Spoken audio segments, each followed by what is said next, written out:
Donald Trump's One Big Beautiful Bill has officially passed the US Senate, but just barely. After a 24-hour vote marathon, it cleared by a single vote, with Vice President J.D. Vance stepping in to break the tie. And while Republicans cheered, not everyone's on board. So what is in this bill that has caused such a stir? At its core, this is a massive tax and spending package. It gives $4.5 trillion in tax cuts, mostly to high-income earners, and increases spending on border security, the military, and energy. It also makes Trump's 2017 tax cuts permanent.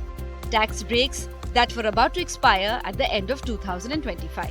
That includes raising the state and local taxes deduction cap. That is the amount you can deduct for state and local taxes from $10,000 to $40,000 for 5 years. For families, the child tax credit goes up slightly, from $2,000 to $22,000 per child. But if the bill doesn't pass the House, that number drops to $1,000.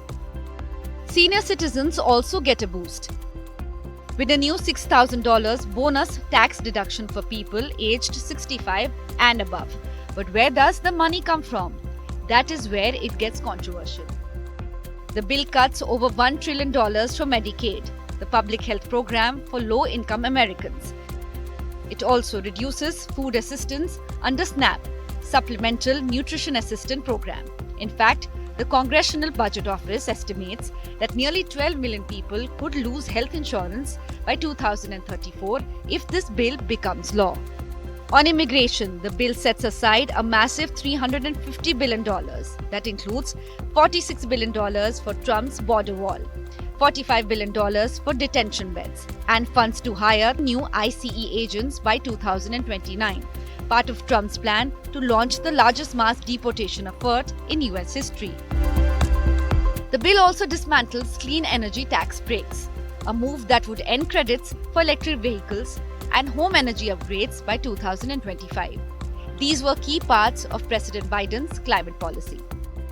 Student loans are another big target. The bill proposes new borrowing limits for graduate and professional students and a cap on federal loans for all borrowers at $257,500. So who benefits most? According to researchers at Yale, it is the wealthy. They say people in the top income bracket would see their incomes rise by about 2.2%, while the lowest earners could actually see their incomes fall, largely due to cuts in healthcare and food aid. Not everyone in the Republican Party supports the bill.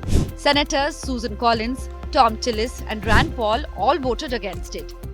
And one of the bill's loudest critics, Elon Musk, the Tesla CEO, has called the bill a disaster for working Americans and even suggested the US needs a new political party altogether. One big reason? Musk owns Tesla, the country's top electric vehicle company. This bill ends the $7,500 tax credit for buying electric cars starting September 30th. That could hurt EV sales, and with them, Musk's bottom line. Democrats, meanwhile, are calling this a gift to billionaires, one that slashes healthcare, climate policy, and food aid, all to pay for permanent tax breaks. Senate Majority Leader Chuck Schumer warned that this vote would haunt Republicans for years. But for now, the spotlight moves to the House of Representatives. That is where the bill goes next. And Trump wants it passed by July 4th. Even he admits that is going to be tough. But the stakes are high and the fight is far from over. Bureau Report, Business Today TV.